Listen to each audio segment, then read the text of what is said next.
Hi, I'm Dajana Yoakley. I'm a peaceful parenting coach and mom of three, and I'm delighted to give you the latest science backed research on child development, parenting, and to support you in showing up as the parent that you want to be. Welcome.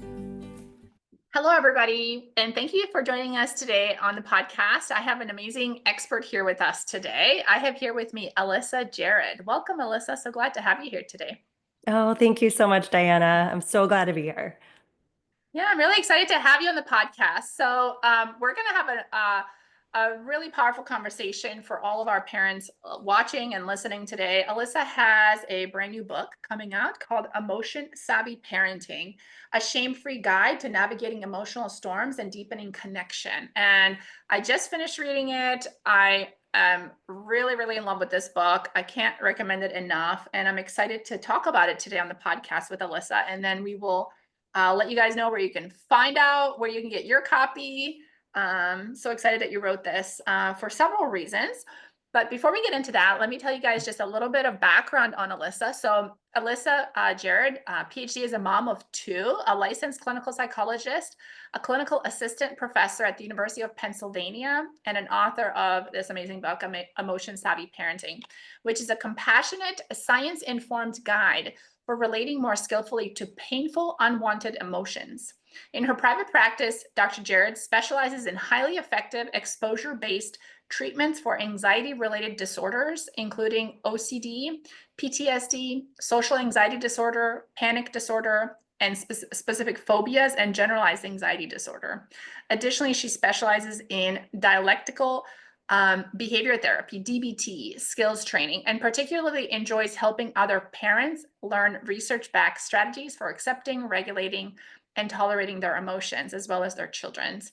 Dr. Jerud also trains other clinicians in exposure-based treatments and frequently gives workshops on anxiety, stress, mental health, parenting, and social support to companies large and small. So welcome. So excited to have you here today.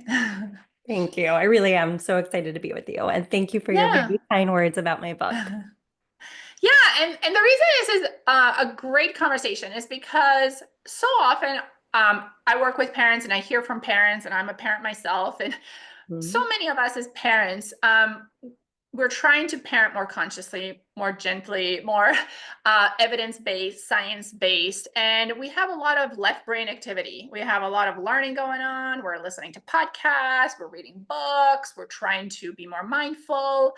But in the heat of the moment, it's as if Mm. all of those amazing strategies, the wisdom, the knowledge, all that effort we put into it kind of goes out the window, and our right brain just takes over, and the body takes over, and it goes from 0 to 60.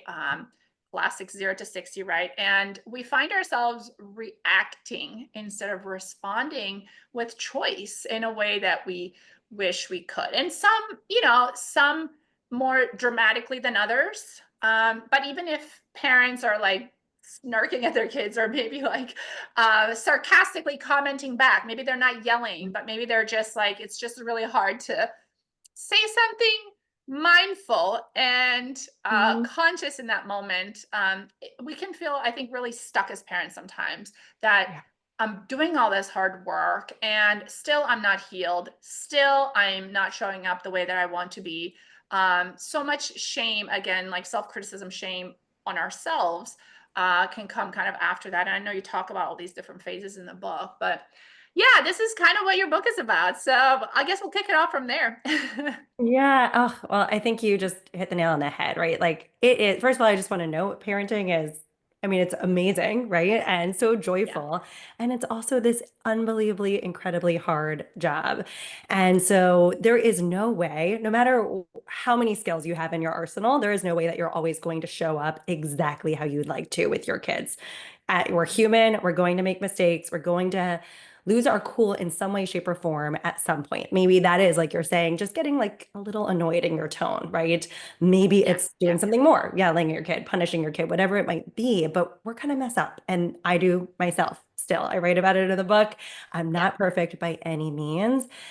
And my hope is that in this book, I'm giving parents some skills to not only like to kind of complement maybe some of the learning parents have been doing all along. My guess is the people who listen or watch your show are parents who are learning about ways of being kinder, more compassionate, more patient with their kids.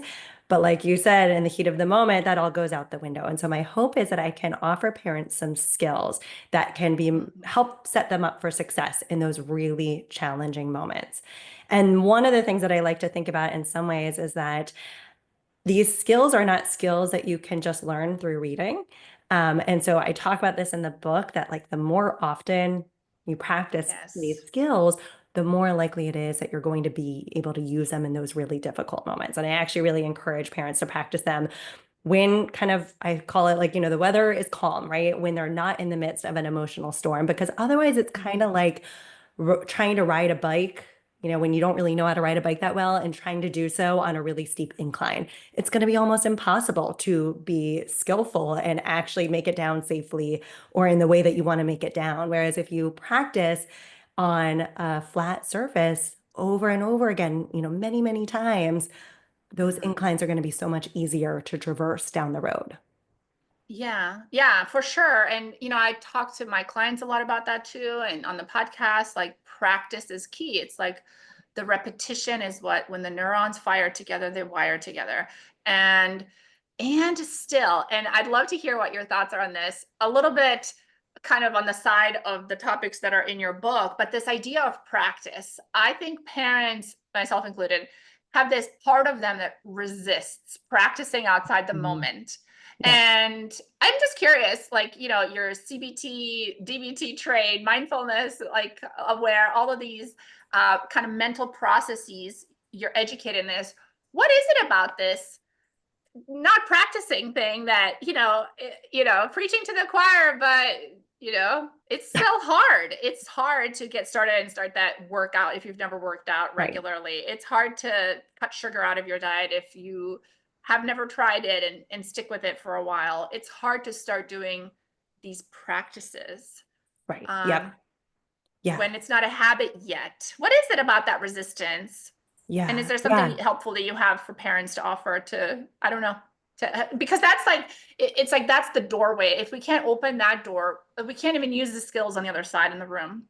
Right. Yep. Yep. No, you're so right. I think whatever behavior change we're trying to make, it's not easy, right? It's hard. And there Yeah. are oftentimes things that we know are good for us, for our well-being, for our mental health, that like, Mhm. yeah, we would like to do. And maybe sometimes we're good at doing, but then other times they Yeah. just, we scrap them. And sometimes it's like when we're really stressed. I don't know about you, but sometimes things like exercise or breaks, time with loved ones, like if I'm really, really slammed, Yeah. it's like easy to just put those off, right? I don't need those right Right. now. I've got to focus on this Right. more pressing stuff. And so I think that can sometimes get in the way. Other times, I think in the case of like these kinds of skills that I'm talking about, in large Yeah. part, it is just that we are so wired or conditioned to want to avoid emotional pain.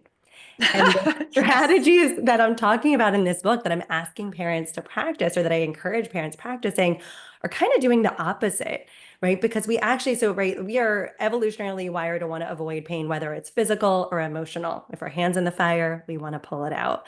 And same thing if Hmm. we're feeling sad, angry, anxious, distressed, whatever it might be, we want to try to not feel that. And so Hmm. usually we numb out in some way, we distract, we try to change the situation so we don't have to feel that anymore. And what can be tricky here is saying, wait, this way of relating to emotions makes so much sense. And it's not serving me all that well. And so I want to try to shift and begin welcoming emotions, not seeing emotions as a bad thing, but actually as normal and natural, something I'm going to experience for the rest of my life. So rather than keep Yeah. fighting them, trying to like bat them away every time they arise, maybe I'm going to try this new approach where I'm actually allowing them in, right? And not reacting from a place of, I can't tolerate this. I can't bear this for a second longer. But I'm actually letting my values, what matters most to me, guide me in those challenging moments, as opposed to letting the emotions call the shots. So Hmm. that's a Hmm. long answer to your question, but I think if we can, like, the more parents can recognize that piece, that emotional avoidance is so normal and understandable and not so helpful, that Hmm. lead to maybe some desire to practice on Yeah. an ongoing basis. Yeah, and I love what you're mentioning here is basically the framework that you're about to teach us with actual uncomfortable emotions in the moment in parenting, but to apply that same framework in outside the moments to practice. Yeah. So like you're saying, like this resistance is like maybe the urge to yell at your kid. It's like this urge to not practice when things are okay and you do have some downtime. You'd rather scroll than Yeah. practice, you know? And so I know one of the things you talk about is like mindfulness and Mhm. uh, being aware of what your emotion, the emotion you're experiencing without judgment or criticism. So like right now, I do have some extra time, but it's really hard. I don't really feel like I really, you know, yeah, do I really want to spend the next 20 minutes of my like downtime that I have before the kids wake up or whatever, going deep into like some of these practices? It's like, yeah, of course I'm resisting. It's not comfortable. Mhm. And like you said, there's like these like acceptance without resistance, right? Because like you mentioned in your book, like the more we resist, the more it's gonna persist. So like Yep. the we can, even if it's uncomfortable, we can just welcome it and accept it, even if we don't agree Yep. or do anything about it to start, right? And then what Yeah. would be the Yeah. step? Mhm. Well, sorry, I started to cut you off there. No, go ahead. Go ahead. Yeah. Well, yeah, no, I think you're spot on. And recognizing that just because you don't feel like practicing doesn't mean you don't like that you can't do it, right? You cannot feel like something and Yes. choose to act, in a way that's going to be skillful and effective anyway. But I also want to note when I talk about practicing these skills on an ongoing basis, outside of parenting even, it doesn't have to be something that requires you to carve out 20 minutes out of your day, right? So Yeah. mindfulness, I think one of the beautiful things about mindfulness is that we can practice it anytime, anywhere, Yeah. and we can do so in milliseconds. It could literally just be the first sip of your coffee, or like that Hmm. first stretch you have in the morning, the walk down to get the mail, right? It could be such brief moments that you choose to practice in. And each of those, Marsha Linehan, who developed DBT, she talked about kind of those moments, those brief moments, as almost being like, forget how she said it, but essentially like a game of Pac-Man, right? Each moment you practice, it's like in that game, right? You get a little more powerful, a little stronger. Hmm. And we're Hmm. building those muscles for being able to tune into the present each time we practice. And the power of mindfulness in terms of these big emotions for parents is that we need to be able to name it to tame it, right? Like we need to be able to know what is happening in the moment in order to know what to do next, right? That's the whole purpose of the mindfulness, correct? Yeah, that it increases awareness for sure, right? Because you can't change a behavior unless you're, or like change a situation, a behavior, a thought, and a feeling, whatever it is, unless you're first aware of what's actually Yes. going on in the present. I think there's also the other piece, though, of I really frame mindfulness in the book as being a tool to help move us toward acceptance. Because I Mhm. think so often, as we were talking about, right, there's this just like rejection of emotional pain or the things that cause us emotional pain or Yeah. discomfort.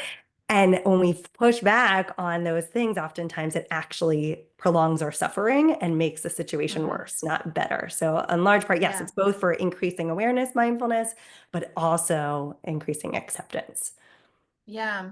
And I love like the you talk about self-compassion as well in your book and giving ourselves like, we talk, you have specific self-soothing strategies as well, but related to mindfulness, like this loving awareness, because it's really painful. It's kind of like like the grind. If you're just mindful without this kind of like compassionate awareness, right, for self, Mhm. because it's almost like too painful. Like it's too much work. I can't do it, Alyssa. It's like too hard, right? Like, but if I'm like, oh, it does hurt, it is uncomfortable.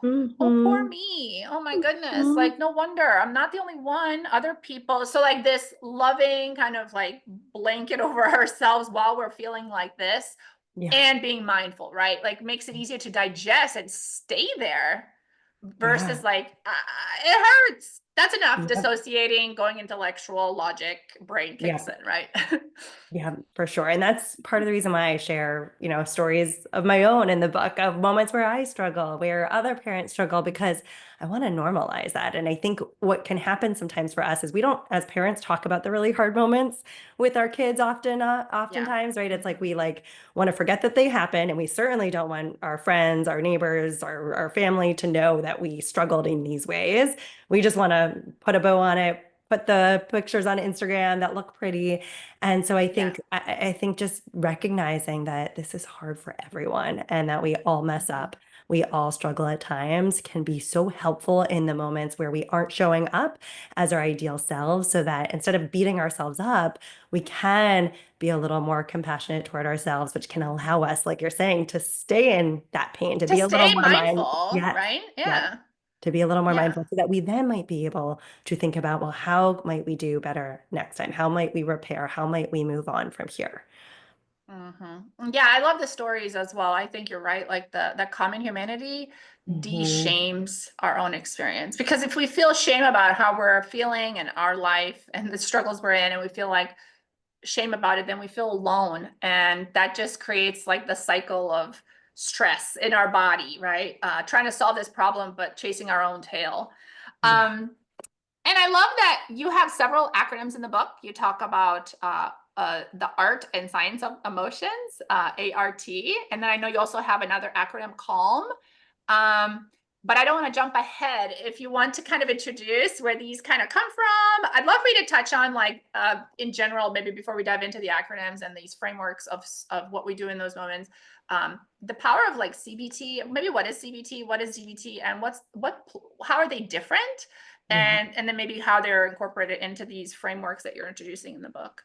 Yeah, for sure. Oh, such a great question. So CBT stands for cognitive behavior therapy, and DBT is dialectical behavior therapy. And DBT is actually a form of CBT. So I realize this is kind of Okay. like alphabet soup here, but I think the important Yeah. thing to note is that kind of common to both treatments is this idea that we can feel strong, painful, unwanted emotions and still choose to do things that matter and are important to us, right? We don't have to let those emotions or the thoughts we may be having in a given moment call the shots.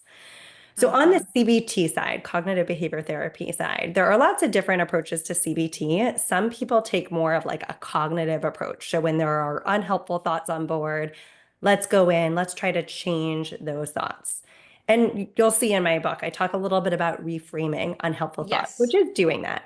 I will say I lean more heavily though on the behavioral side because I think sometimes those thoughts are going to be there, right? Sometimes we're going to have unwanted thoughts that really pull for some unhelpful actions in us, and we Yeah. may not be able to change those sometimes, especially when like we're in the heat of the moment trying to use a skill like cognitive restructuring, which is where we reframe a thought. That's a very effortful skill. It requires like a lot of brain power there, and we may not always be able to do that in the heat of the moment, but there are things we Mm-hmm. can do behaviorally to maybe help us be more skillful, more effective in the moment. And so I tend to err more on the side of, targeting behaviors as opposed to cognitions themselves or thoughts themselves. So Mm-hmm. from like in my clinical work, I primarily treat anxiety related disorders. And what we know about anxiety is that what tends to maintain and exacerbate it over time is the presence of avoidance. And that can either be like downright avoidance. So if I'm feeling anxious about my kids getting sick, maybe I just never take them to places where I think they might get sick. So we just skip all the indoor play places and the library. Maybe we don't even go to the playground because, they might get sick there. But then there might also be more like what we call rituals or more subtle ways of avoiding things that people do to try to Mm-hmm. prevent the feared outcome from happening or reduce anxiety. So maybe we go to all those places, but I make sure my kids are washing their hands constantly, or we're still wearing masks when we're indoors. We're doing things to reduce the likelihood of getting sick. Then I'm checking my kids' temperature afterward for the next few days every day to make sure nobody's getting sick, all those sorts of things. So the type of treatment I provide, exposure-based therapy, really involves breaking that habit of reducing anxiety through avoidance. And we do that through exposures, which are really just ways of approaching situations that people are either avoiding altogether or that make them anxious and pull for those urges to try to reduce anxiety. And so we Mm-hmm. do that repeatedly for prolonged periods of time with the goal of helping not to get rid of anxiety, but instead Yeah. to help people shift how they relate to anxiety so that instead of seeing it as this terrible thing that they've got to get rid of, it's something that they can allow to be there. It can tag along for the ride, but it doesn't have to govern what they do or don't do. Yeah, and I love that kids movie, Inside Out. Is that what it's called? Mhm. Inside Yeah, Out. Yeah. inside out. Yeah. Yeah, with the anxiety that they added in the second one, it was such a kind of Mhm. simplified probably approach to like explaining to us as adults, to as parents, like how it can work. Like you don't want to kick anxiety out of the team. It Right. has a purpose, which is like, Yeah. hey, there's something to like watch out for, and somebody else can still make the decision. Like thanks for, it's like a consultant, but Yes. maybe not the driver of the bus, right? Exactly, exactly. And so we can ideally, we want to be behind the wheel, and we can let anxiety be there. It can share its information with us, Yeah. right? We just don't have to let it kind of hijack the car. Yeah. Yeah, yeah. So And I that's, love what you're, yeah, go oh ahead. yeah, yeah. Well, I was just gonna say that's the cognitive Yeah. behavioral therapy side. Dialectical Hmm. behavior therapy is similar, and there's actually exposure. In DBT, we call it opposite action, but it's essentially the same idea as exposure in DBT. But Okay. DBT is a pretty complex treatment, so there's both like individual therapy with DBT as well as group skills training. There's even essentially what's therapy for the therapists themselves. It's like a consultation group where therapists are talking about difficult cases and getting feedback and help. Since I work on Mm-hmm. my own as a individual clinician these days, I'm no longer part of a DBT team, and so I don't offer that full package of DBT, but I do DBT skills training with Okay. people, including with parents. And Oh, so amazing. really the book is largely shaped by both my work as an exposure therapist and a DBT skills therapist. And it's really, it sounds to me like what we're trying to do is obviously repattern our responses, rewire our nervous system. Um, and that's why it's so hard in the moment, right? 0 to 60. Like you can Sure. know all this stuff, but in the moment, the nervous system is called the autonomic nervous system and it's automatic. There Mhm. is no Mhm. like, it's gonna go on default. Like if Yep. stress kicks in, it's just, it does not want you to consult. It's just gonna do what it does to keep you safe. So there is no choice there. So Mhm. it's like we have to, instead of like kind of going this way, we have to come from this side sometimes, right? When we're dealing with these automatic responses, maybe coming from the side of the behavior, like you're saying. Yeah. Um, and I understand like the thoughts and the mind, they affect how we feel and that affects our behavior. And I love the graphics you have in the book because really it's like they all affect each other. Like Yep. they set each other off and they can make each other spin this way, that way, whatever. So but it sounds like most of, well, there is elements of like tackling the thoughts, which is like the mindfulness, but it does seem like there is a lot more bang for your buck when you focus on behavior, because that's like the body, right? Like your body is behaving in a way. So if you can shift what the body's doing, you can get a bit more traction, although both are important. Would you say that? Like body Yeah, and for mind? sure. Yes, I think both are definitely important. And yes, I Yeah. think like if we're having negative thoughts about ourselves or about our kids or about the world, those are gonna, like you're saying, they're gonna influence how we feel. They're gonna influence how we act. So it's not that I say like, oh, ignore those thoughts, don't do a thing about them, but just recognize that those attempts to change those thoughts to be more helpful, more adaptive, more realistic might not always carry us all that far. And sometimes the best we can do Yes. is actually, I would say, taking a mindfulness-based approach can be one where we are allowing those thoughts to be there, but we're not latching onto them. We're not treating them as fact because the reality is we have thousands of thoughts in a given day, right? And very few of those are actually factual or helpful. So we can just like let them be there as opposed to letting them call all the shots. Yeah, yeah. Yeah, and it's so hard too because it's almost like there's two parts in our mind. One part is this like anxiety, stress driven, whatever it is, like these ruminating thoughts that we're talking about, Mhm. right? But then the body doesn't act in isolation. So Right. it's not like you can just cut off your mind and your thoughts and your body and just prompt your body to do something else. Some other part of your mind has to acknowledge that like it there has to be another element in the mind, right? Is that what we're saying? Like there's another part that can acknowledge, oh yeah, this other part is thinking this, but I'm going to prompt the Mhm. body now to go put your face in ice cold water. Yep. Like Yep. in opposition to what the other thoughts want. But it's like the Yes. separation in our minds as well, right? Yeah, yeah. And I think that's one of the reasons why I have so many skills in there because what is me, I talk about this in the book, is that Yeah. there's like our emotions. Sometimes it just seems like, oh, this happens and boom, I'm angry. But there are actually so many different things that have to happen in order for an emotion to fire, for us to experience that emotion.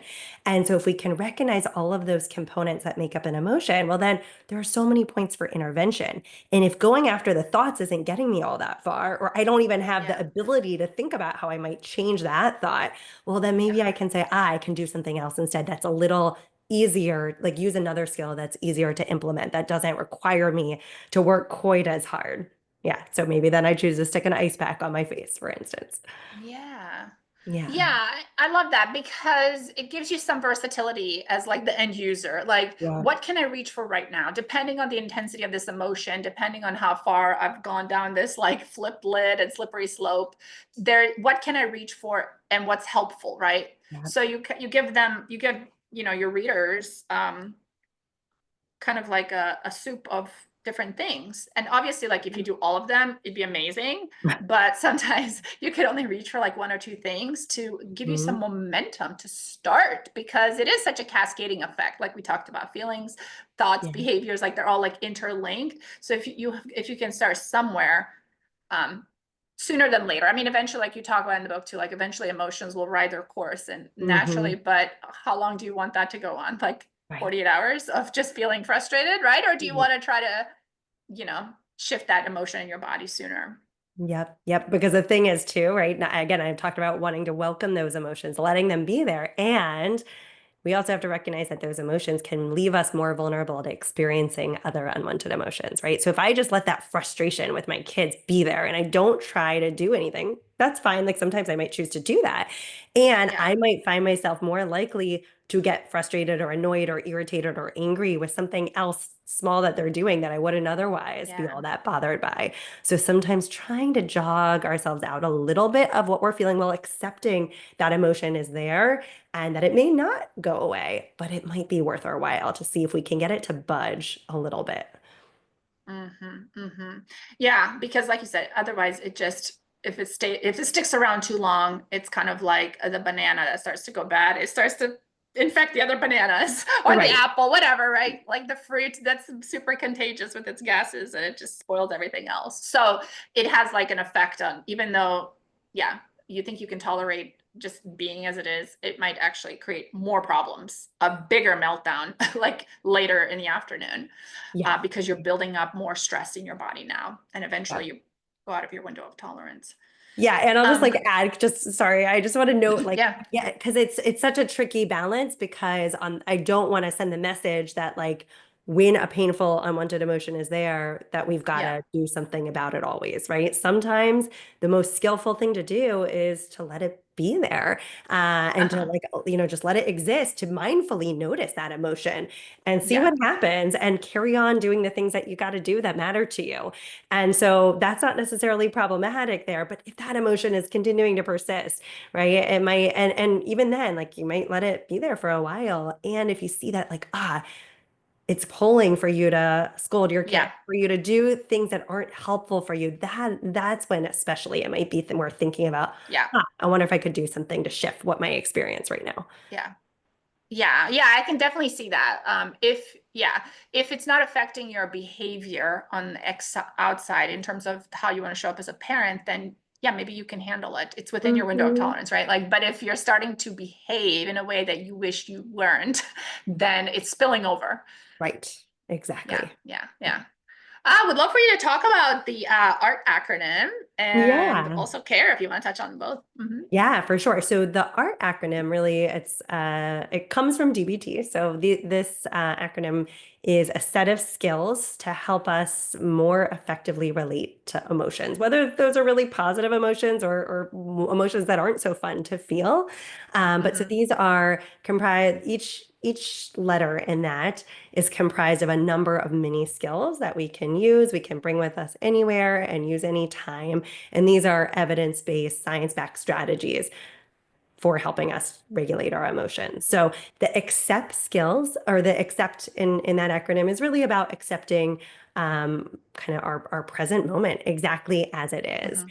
And so in there, I bring in mindfulness a lot to aim to help increase that acceptance. So that could be acceptance of our thoughts, our feelings, our Mhm. surroundings, like what's happening in our environment, including what our kids are doing, assuming they're not hurting themselves or anyone else, the Mhm. choices they're making, again, assuming those aren't hurting, themselves, the house, anyone else, the volume with which they're speaking or what they're eating, right? It can aim to increase acceptance there.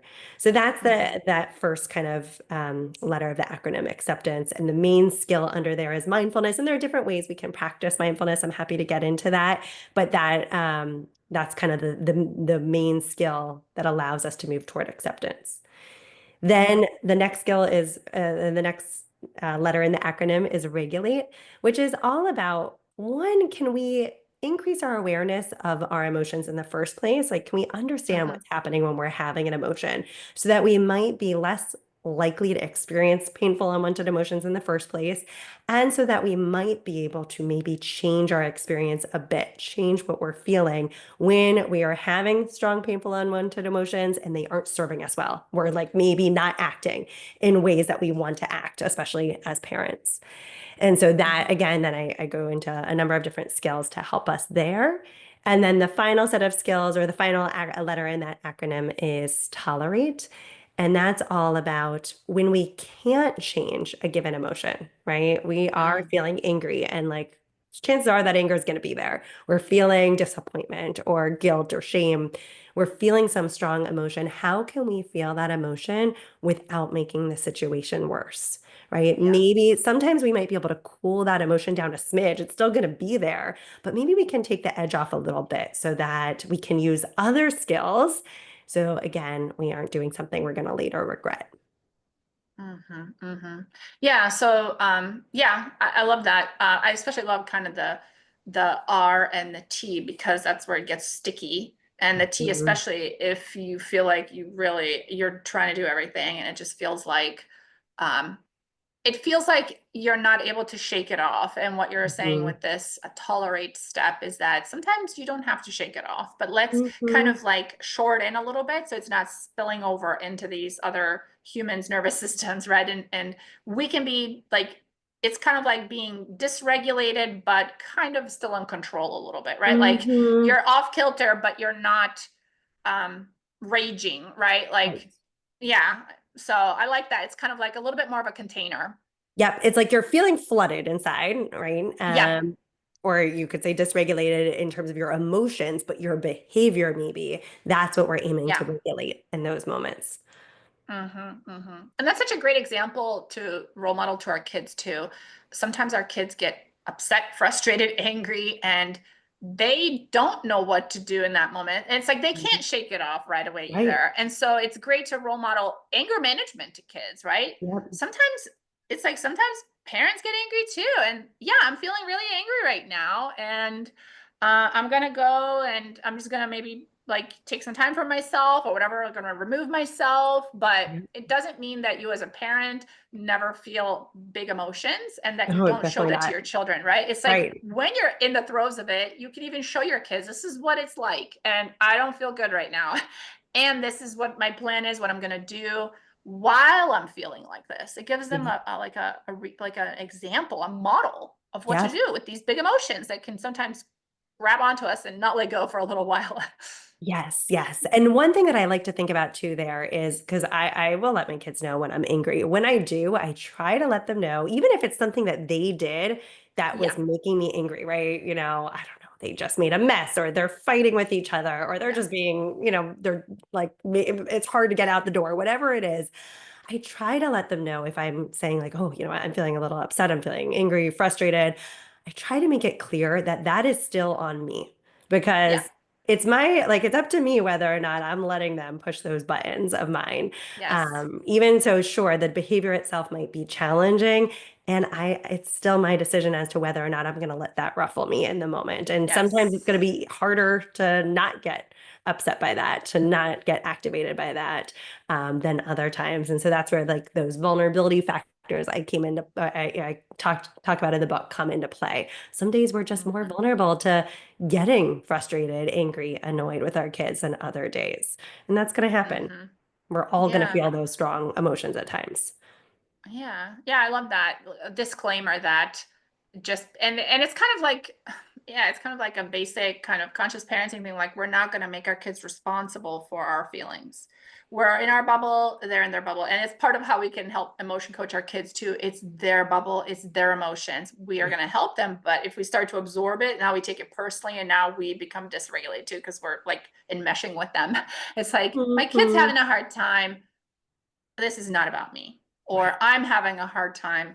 This is my emotions are mine. And yes, like you said, the behavior may have triggered it, but it's still the responsibility and the accountability is on us to support ourselves Yeah, through it. exactly. Yeah. Yeah. Yeah. Yeah. And then we can dive into the CARE acronym as well, because I love that one. Yeah, yeah. So that's one of the distress or the one of the tolerate skills, right? And so because there are a number of tolerate skills to help us tolerate those emotions, but this is one of my favorites. And one of the Hmm. reasons I love it so much is because it's a skill for rapidly reducing arousal. So we've been talking a Hmm. lot about those moments where you're like in the heat of the moment, you're feeling really Yeah. upset, and it's hard to remember to use all those things you learned earlier. And so this is a skill you can do to rapidly reduce arousal so that then maybe you can layer on additional skills. And so I should note just a disclaimer, this set of skills can really rapidly reduce your heart rate pretty Right. quickly. So if anyone listening has any medical conditions, in particular a heart condition, it's worth discussing with your doctor first before trying out these skills because it might not be safe for you to do so. But for most of us, these Hmm. are skills we can use. And the first one, so the acronym stands for cool with ice, activate your body, relax your muscles, and exhale slowly. And it's actually, I kind of adapted these skills from DBT. So in DBT, you'll see these as the tip skills, and they're Hmm. fabulous skills. I've just always found the acronym tip to be somewhat awkward and hard to remember, clunky. Yeah. So that's why I came up with the care skills. So I want to be clear, they're not my own skills. I just came up with the acronym. The cool with ice one though is like, as far as I'm concerned, one of the coolest skills there is. And Yeah. so it's designed to try to elicit what's called the dive reflex, or I believe it's the mammalian dive reflex. So it's what happens when we are in very cold water. So when we're in really cold water, especially for a prolonged period of time, what happens is that our heart rates slow down drastically in order to conserve energy and heat our core. So instead of pumping all that blood to our extremities, it's really just concerned with heating our core to ensure our survival. And so if you think about it, when you're really activated, you're really upset with your kids, or just in general, right? You're feeling really angry. Usually what happens for most of us, our heart rates increase big time, right? It's like we feel like we're Yeah. pounding out of our chest. So this skill, we can use it and in about 30 seconds, see heart rates drop by 50% or more. So Uh-huh. it's simple. You can either take an ice pack, like a flexible gel ice pack, and put it kind of over your eyes. So like your cheekbones, your color, or cheekbones, up to your temples, and just kind of rest it here. Or this can be a little messy, but you can get a bowl of very cold water, maybe put a little ice in there, and then dunk your head into that bowl of that very cold water. Can do that for about 30 seconds. And I've done this with so many people, and every time and again, we see heart rates Wow. drop by 50% or more. And that's more, people will say, oh, usually what I'll do first too is I'll have somebody like run in place if I'm demonstrating this, just to get that heart rate up. And then we do this for 30 seconds, get a heart rate monitor on them and see the heart rates drop. And you can see that if you were to just run in place for 30 seconds, but then not do that, not dunk your head in the Hmm. bowl of ice water, not put that ice pack on, that wouldn't happen. Your heart rate would go down, but it wouldn't go down quite so much. So it's a way to just rapidly reduce that heart rate. So that's the cool with ice one. Yeah, Activate. I was just gonna comment really Yeah. quickly. I love this one because it's so practical. I mean, Yeah. most of the time, if you're a parent, you're somewhere near the kitchen, probably. Hmm. 'Cause kids are always trying to eat. And so put that in there proactively. Put that ice pack in the freezer proactively. Know that that's your go-to. Put some sticky notes around, like remember the Yeah. ice pack, because probably in the moment you'll forget all Yep. about the ice pack, but like maybe some pictures, some notes, like just for a time period so you get into the habit of grabbing that ice pack. Or yeah, if you have like, if you have ice that you have ready to made and you can dump that in, that seems like a little bit longer maybe, but depends. You could try it out. I just love how it it's really shifting us from sympathetic nervous system to parasympathetic, which is the whole point Hmm. here, right? When we get activated Exactly. and triggered, we're Yeah. going into like sympathetic, and we need something to physiologically change our biology quickly. And it just seems like too simple. I guess probably the biggest thing would be to remember and to actually go do it for parents. Any Yes. Which tips is, on like what helps to actually remember to do it when somebody's first yeah. starting out? Yeah, I was just gonna say it's not easy, right? It's so not easy. And Yeah. I think the things that you suggested there, having those sticky notes around can just be really helpful. Post-it notes up reminding you to do that. Something on your phone, because oftentimes when we're upset, we like pull out our phone to want to not feel what we're Yes. feeling. So just, a visual reminder of some kind. I've even had Mhm. people write, this is like another skill that I don't even go into in the book, but like stop. Just take a moment to stop, or pause. Mhm. For instance, I've had people draw a stop sign on their hand or even get like a bracelet with a stop sign or a pause sign. It's just a reminder to pause for a minute. And maybe that can remind you to like, oh, go look at your list of skills that you've got on the fridge, Yeah. right? So something It's like, just so hard because the yeah, sympathetic nervous system wants to move. right It's then, like right there. move, Yep, right? Like yep. maybe even like, yeah, yeah. Yeah, because it's like I think slowing down is part of the problem, right? Like slow down to remember. That's part of what makes it hard because that activates the parasympathetic nervous system, but that's the part that's hard. Yeah. Um, yeah. I was even imagining like having kids that you'd prompt in advance. Hey, I'm trying to really work on not yelling, guys. Can you guys Yeah. help me? I'd love for you guys' help. When I start to get a little bit like, somebody grab me the ice pack, quick, give Yep. it to me. And I Yep. might be like a little annoyed that you're giving me the ice pack, but bear with me, like it's for a good cause. My future self will help. Well, thank you. Right. And I think that's great. And the only thing that I would just note is just to make it very clear to your kid, it's still not on them to Right. get you to use the ice pack or to get you to change how you're feeling, right? To Right. tolerate that emotion. That's still on you. But sure, if you've got a kid who's on board with that, that's great. Hmm.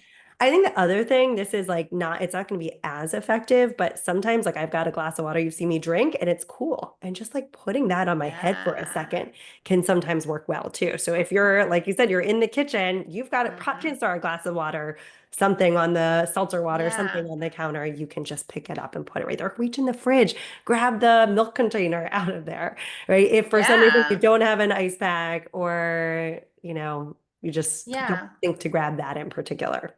Yeah.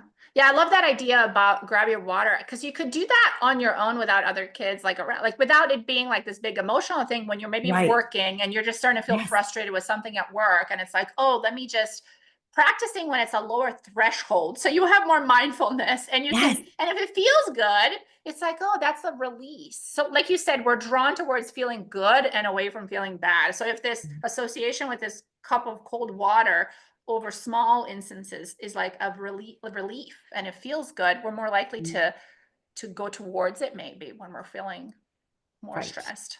Yep, yep, exactly. Yeah. And then the other thing that I'll note about these skills is that they are fast acting, but not especially long lasting. So Okay. not only do we have to like keep in mind, because you said it almost seems too good to be true. And it is Yeah. in that one, it's hard to remember, and two, it's not going to keep our emotions down forever. And so if right after I use the ice, I'm then like, oh my gosh, I can't believe they did that, right? I'm going right back to those thoughts Into a the few years story. later. Yeah. Yeah, my arousal is going to shoot right back up. And so I think it's really Hmm. important to think about using this skill and then moving on to other skills Yes. to help us accept, regulate, and tolerate.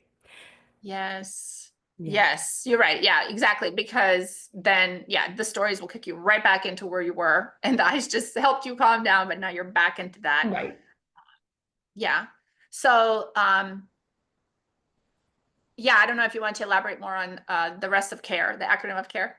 Sure, yeah, I'll just briefly note. So the next one is Yeah, briefly. activate, yeah, activate your body, which in some ways sounds counterintuitive because I'm talking about activating your body with, some exercise that's going to get your heart rate up, ideally for Yeah. 20 or 30 minutes. But honestly, a dance party for 30 seconds could work too. Just, blasting your Yeah. favorite music and dancing quickly. So just a little bit of time, and that actually will get your heart rate up. And what tends to happen is, if we do exercise, we get that heart rate up. There is this natural heart rate recovery that happens. Maybe not as quickly as if we're using ice, but our heart rate's going to go up and then we're going to feel it drop. And so that can be a Hmm. way to help us. It can also allow us when we exercise to release some of that pent up energy that might be, Hmm. we might be feeling alongside the anger or the other emotion that we're struggling with. So that's the A, Hmm. activate your body. Next is relax your muscles. And what I'll just say briefly is that it's really hard to relax your muscles if you just tell yourself relax. But if you Yeah. first tense those Yeah. muscles and then you relax them, you release them, that can actually bring about a sense of relaxation in your muscles. So usually you can tense like briefly for like 5 to 7 seconds, tense either Yeah. all of the muscles in your body or an individual muscle group. So it could just be your shoulders for 5 seconds and then release them Hmm. and feel that tension kind of flow out of your body. It can be a way Hmm. to really like shift what you're experiencing inside. And then the Hmm. final skill is exhale slowly. And so we all know that how we breathe has a pretty Yeah. significant impact on how we feel. And so oftentimes when we're feeling anxious and I'm going to skip the anxiety piece here for now, but when we're feeling, let's say we're feeling angry, we're frustrated, oftentimes Hmm. start breathing faster than we need to. And Hmm. that actually speeds up our heart rates, which can activate us even more. And so one way we can kind of slow our heart rates down is to take a normal breath in because it turns out that when we take a breath in, our heart rates actually speed up. So if we want to try to calm our bodies down, what we can do is take a normal breath in and then a really slow breath out. So I usually say breathe in for 3 or 4 seconds, then breathe out for 5 to 7 seconds. And then to slow the breathing down even more, you can hold your breath for another 3 to 4 seconds before taking that next inhalation. So those are the Hmm. care skills, but that last one, breathing, it also can really work wonders. I find it's a little more effortful than using an ice pack, right? You have to like Yeah. sometimes, and it's not always so natural. Yeah. So that's another example where the more you can practice breathing in that way, when you are, just like sitting on on Yeah. the train to work, you're watching a show, the more likely it is that you're going to be able to breathe in that way when you're in the heat of the moment. Hmm. Hmm. Yeah, because you're practicing that neural pathway, and so it's easier accessible when it's been practiced. Yeah. Yeah, yeah. I just love the well, I really love your entire book, but I just love how you describe all of these various things that go into these emotions. I mean, it's not just like a one thing that activates it. There's so much we can do preventatively, and like good lifestyle habits are so helpful. And then how we think about things is so helpful. Mhm. And then what choices we make when we're in the heat of the moment, knowing some of these skills. I think that's probably something that um, probably most people don't realize like what to do. I think we hear a lot about like how like what's a healthy lifestyle and positive thinking, things Mhm. like that. But in the heat of the moment, I think most parents are kind of like, I don't even know, like they don't have the sticky notes because they don't know exactly what to put on them. Like, unless they're working with a therapist specifically that's instructed them to practice things week after week. But I think that's the biggest opportunity for in the moment regulation. And I love how you highlighted a lot of these like in the moment things are like they're short term like effectiveness, but then the thoughts will come back. So now we're going back to like the CBT stuff, right? Like reframing Mhm. and self compassion. Any other thoughts you would add around kind of all of that that you want to elaborate on, I think or really anything we missed? Yeah, go ahead. the big thing that we haven't talked about so far that I want to really stress is that I'm kind of sharing all these skills with parents in this book because I want to help parents. Again, this is Yeah, like such a hard job. And I yeah. think these are skills that really all of us could benefit from, whether we're parents or not.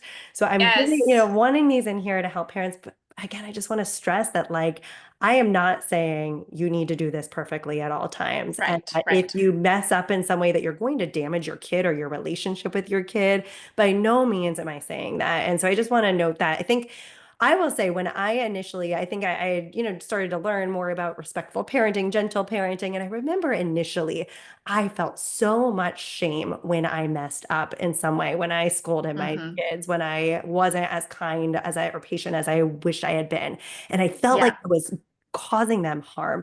And I think the big thing to note is that like I want these skills, I want parents to use these skills in large part just to because it feels better. It feels so much better when we are Yes. skillful ourselves. We feel better Hmm. about ourselves. Our kids feel better. We feel better about the relationship.